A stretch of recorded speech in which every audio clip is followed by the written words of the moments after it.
এর জন্য আল্লাহর হাবিব সাল্লাল্লাহু আলাইহি ওয়াসাল্লাম বলেছেন, আল্লাহ তাবারক ওয়া তাআলা সকল মুমিন মুসলমানদেরকে যে কাজগুলো নিষেধ করেছেন, ইশরাকু বিল্লাহ, আল্লাহ তাবারক ওয়া তাআলার কাছে কোনো কিছু শরীক করবে না, উকুকুল ওয়ালিদাইন, এবং পিতামাতার সাথে কখনো বৃদ্ধাচরণ করবে না, পিতামাতাকে কখনো কষ্ট প্রদান করবে না।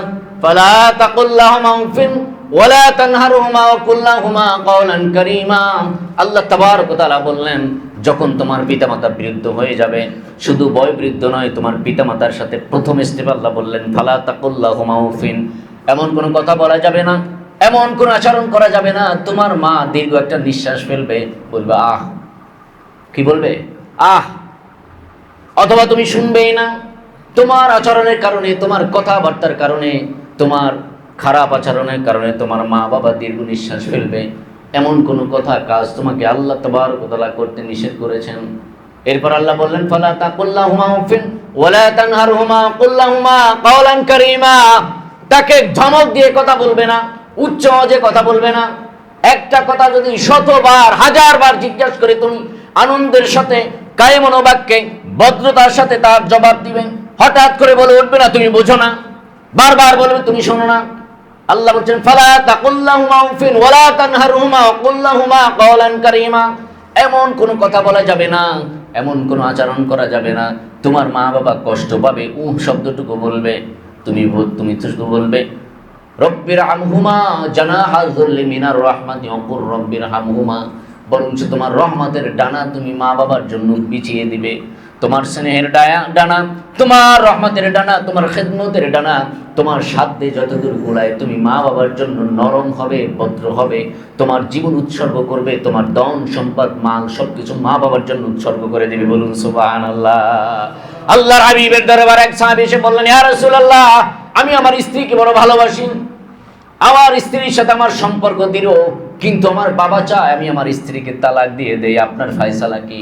আল্লাহর হাবিব সাল্লাল্লাহু আলাইহি ওয়াসাল্লাম বললেন, তোমার বাবা তোমার জান্নাতের দরজা। কিসের দরজা?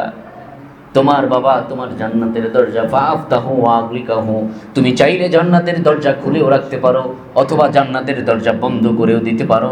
তার মানে তোমার স্ত্রীর উপর তুমি সন্তুষ্ট, স্ত্রী তোমার উপর সন্তুষ্ট। তোমার বাবা যদি চায় তোমার স্ত্রীকে তালাক দিতে, বাবাকে সন্তুষ্ট করার জন্য তোমার স্ত্রীকে তালাক দিয়ে দিবে। এটা আল্লাহর হাবিবের নির্দেশনা।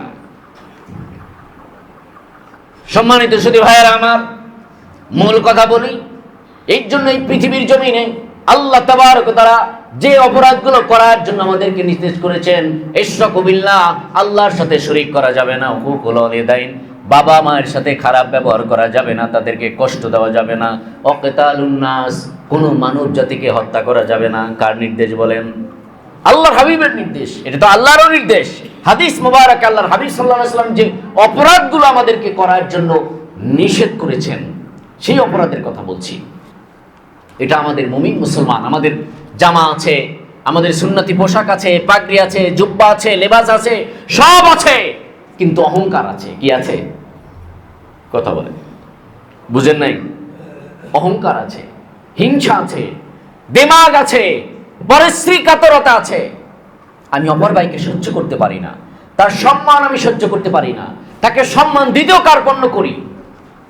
অত সুন্নাত তরিকা হলো সম্মানিত মানুষকে সম্মান দেওয়া, এটা সুন্নাত তরিকা।